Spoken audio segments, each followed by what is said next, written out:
আমরা বলেছি নির্বাচনটা হবে হোক, কোনো সমস্যা নেই, অন্তর্বর্তীকালীন সরকার যখন দেয় তখনই হোক, কিন্তু এতগুলো খুন যেই খুনি করেছে সেই খুনির বিচার হতে হবে। তরুণ প্রজন্মের যাদেরকে সামনে রেখে, যাদের নেতৃত্বে 2024 সালের এই ছাত্র জনতার অভ্যুত্থান সংগঠিত হয়েছে, তাদের নেতৃত্বে আবারও এই বাংলাদেশে জাতীয় নাগরিক পার্টি এনসিপি গঠিত হয়েছে। আমরা মনে করি বাংলাদেশের বর্তমান রাজনৈতিক প্রেক্ষাপট এবং সময় বিবেচনায় বাংলাদেশে একাধিক শক্তিশালী রাজনৈতিক দল প্রয়োজন।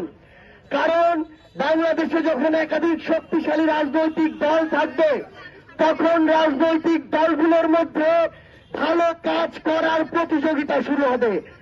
যখন আমরা এতদিন ধরে দেখি যে 1 থেকে 2টি শক্তিশালী রাজনৈতিক দল থাকে, তখন জনগণের হাতে অপশন কম থাকে। একবার এক দল, আরেকবার যদি ভালো না লাগে আরেক দল, ঘুরে ফিরে এই যে 2টি দলের মধ্যে সীমাবদ্ধ অবস্থান, এই অবস্থান থেকে বাংলাদেশকে বের হতে হবে।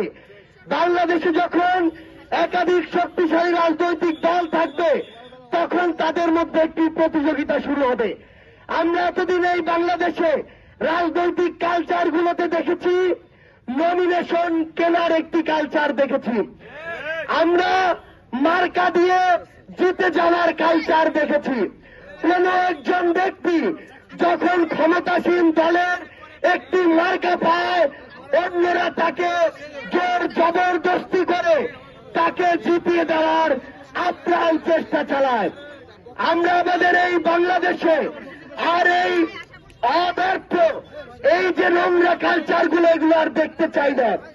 আমরা দেখেছি থানার অনেক অসৎ পুলিশ তাদের জায়গা থেকে টাকা ছাড়া একটা কাজ করে না। আমরা দেখেছি ভূমি অফিসে টাকা ছাড়া কোনো কাজ চলে না। আমরা দেখেছি হাসপাতালগুলোতে জনগণ তাদের যে প্রয়োজনীয় সুযোগ সুবিধা সেগুলো পায় না। আমরা ডিমলার মতো এমন একটি গুরুত্বপূর্ণ শহরের জায়গা দেখছি যে রাস্তাগুলোর কি বেহাল দশা। বিগত 16 বছরে আপনাদেরকে নাকি উন্নয়নের জোয়ারে ভাসিয়ে দেওয়া হয়েছে, কিন্তু আপনাদের রাস্তার এই অবস্থা কেন? আমরা আমাদের জায়গা থেকে স্পষ্ট করে বলেছি আমরা স্থানীয় সরকার নির্বাচনটা আগে চাই, কারণ কোন একটা সরকারের মাধ্যমে যদি ওই নির্বাচন হয়, তাহলে তারা তাদের প্রার্থীদেরকে জেতানোর জন্য সর্বোচ্চ চেষ্টা করে।